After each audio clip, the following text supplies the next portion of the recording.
Thanks so much for having me. It is just a real honor to be here at Celebrate Life. Before I talk about Inside Out 2, I thought I'd just touch on a few things about me. In filmmaking, we call this backstory. So, I'm a longtime member here at FCC. This has been my home church for about 30 years. I grew up out in Walnut Creek, and I moved to Oakland in 1996. And I did that to start work at a new company that I was just starting at called Pixar Animation Studios. And when I moved to Oakland, I wanted to find a church that was close to where I lived. So FCC was recommended to me by my sister Beverly, who had attended here, and a number of other people I talked to had great things to say. So I showed up here at 26 years old, looking for a church to plug into, and I immediately felt loved and accepted here, so I stayed. And not long after that, I joined the volunteer staff working with the FCC middle school group, and I did that for about 10 years, which was an absolute blast. And I met my wife Becky here at this church. Our wedding reception was in this very room, actually. And Becky is part of the Olsen Ward clan, some of which is here this afternoon. Thanks for coming. Family supports. So Becky's got a much longer history at FCC than I do. Her family history goes back, I think, maybe to Swedish-speaking days. I'm not sure. I think it goes back that far.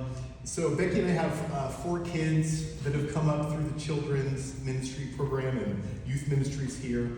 2 of them are just finishing up college. I've got one graduating from Westmont on Saturday. So heading down there tonight. Yeah, that'll be fun, Joshua.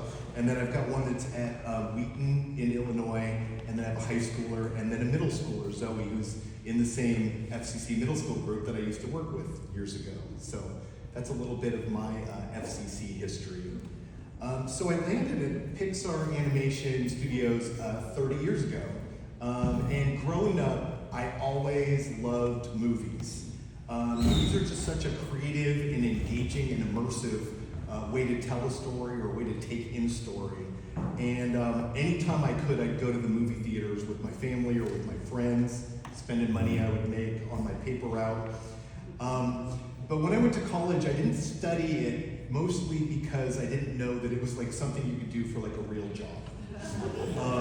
So I didn't study it, but I knew it sounded exciting, but I didn't know that you could do it as a career, and definitely not as a career in the Bay Area. It seemed kind of like a Hollywood thing to do. So after graduating from college, I went out to a few Bay Area casting agencies, and I put in a headshot.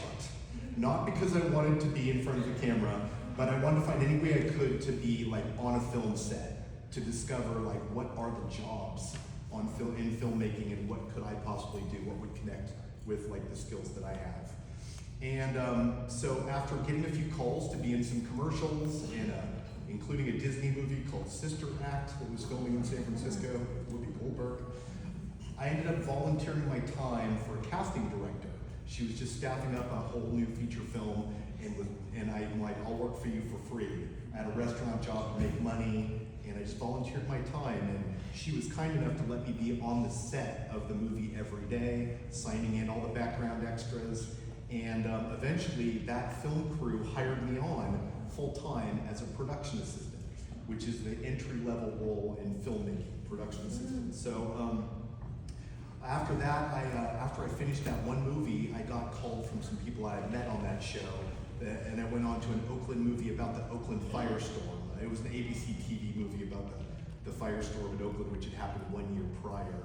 And that led to another thing, which led to another thing, and after doing a year and a half of just jumping from TV show to music video to feature film to commercial, I got my job on my first ever animated movie.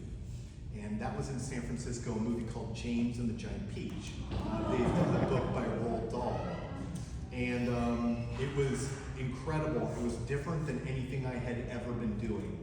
I was outdoors, I was all over San Francisco filming, and now I'm inside in a warehouse. You don't go outside, it's a controlled environment. It was in a giant warehouse. There was the black curtains that just hung down and separated 18 different sound stages from each other. And in each sound stage was an animator working with these 1-foot-high stop-motion puppets, moving them frame by frame to make a film.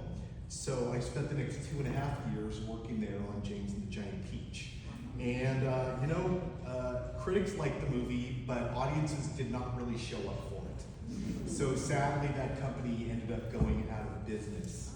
But just before it did, I got a call from Kevin, who was the guy who had hired me onto James, and he's like, he had since gone to Pixar and was producing a movie over there. He said, I've got a job over here for you if you want it. I know that ship is sinking. So I was like, I'll be right there. And that was 1996, and the movie was A Bug's Life, which was Pixar's second movie. They had made one called Toy Story,